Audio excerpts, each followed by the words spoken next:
Magandang araw mga kaibigan. Ang topic natin ngayon ay itong nasa board na mga sample problems. Sa question number 1, ang given dito ay current.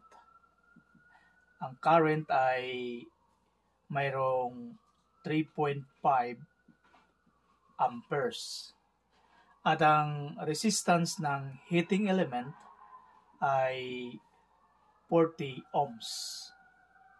At ang hinahanap ay ang power. Okay? At dito sa problem, kailangan nating kabisaduhin ang well formula ng Ohm's law at power. Sa problem, hinahanap ang power. At sa well formula, tingnan natin ang power. At ulitin natin ang given dito sa problem ay current at resistance. So, gamitin natin ang P or power equals I squared times R. So, yan ang ating formula. And then, i-substitute natin itong given numbers. So, ang current ay 3.5 squared. And then, ang resistance ay 40 ohms. So, ang power natin ay 490 watts. At itong watts ay convert natin sa kilowatts. Kasi ang ating choices ay kilowatts. So, sa 1 kilowatt ay mayroong 1,000 watts. Okay? And then, cancel ang unit na watts. And then, 490 divided by 1,000, power equals 0.49 kilowatts. So, ito ang ating answer. At dito sa ating choices, ang answer natin ay letter V. Okay? Sa question number 2, ang rating ng light bulb ay 100 watts at 120 volts. Una, kunin natin ang resistance kasi constant ang resistance ng bulb. At dito magagamit pa rin natin ang well formula. Since resistance ang hinahanap natin, so dito tayo titingin sa R or resistance. Okay? At ang given ay power at voltage. So, ang magiging formula natin ay R equals V squared over P. Yan ang ating formula. And then, i-substitute natin ang value, ang ating voltage, itong 120 volts. 120 volts squared divided by 100 watts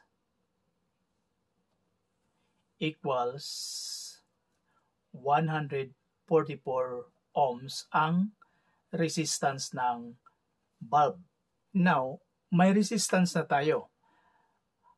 Ano ang wattage kapag i-connect across ng 240 volt source? Now, tingnan natin uli ang well formula. At dito, tayo titingin sa P or power. Ang gamitin natin na formula ay P or power equals V squared over R. Kasi hinahanap natin ang power. At mayroon tayong value ng resistance at value ng voltage na 240 volts. Ngayon, i-substitute natin ang value. Ang voltage source natin ay 240 volts. 240 squared and then divided by 144 ohms. At ang magiging power natin ay P equals 400 watts. So, ang answer natin dito sa choices ay letter D. Okay? Ibig sabihin dito, ang light bulb na rated 100 watts at 120 volts ay busted kapag i-connect natin dito sa 240 volts kasi tataas ang power or wattage. At napansin natin na nagiging quadruple, okay? Or 4 times ang power compared dito sa 100 watts.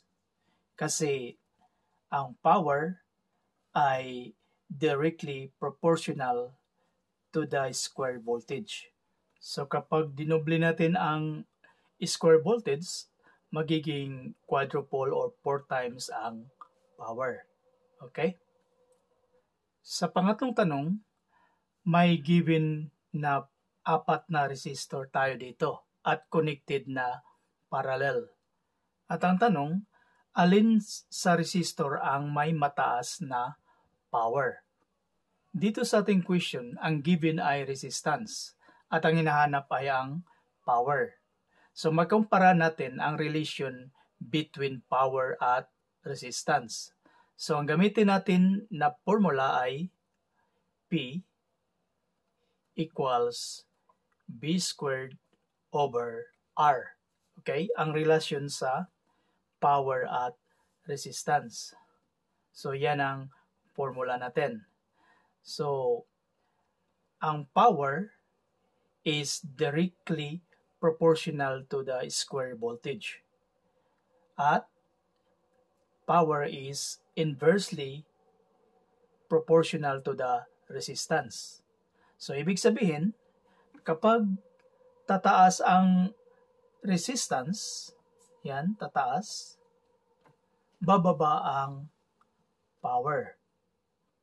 At kung baliktarin natin, kung bababa ang resistance, tataas ang power. Kasi based sa ating formula, ang power is inversely proportional to the resistance. Okay? So, sa tanong, which resistor will consume the most power? Ang keyword natin dito ay most power. Mataas ang power. So, ang sagot natin ay 3 ohms. Letter A. Kasi ito ang pinakabababa na resistor dito sa choices. At sa ating formula, kapag bababa ang resistance, tataas ang power. Okay? Power is inversely proportional to the resistance. At hanggang dito na lang mga kaibigan. Hanggang sa muli at maraming salamat sa mga nag-subscribe na ating channel. Thanks for watching.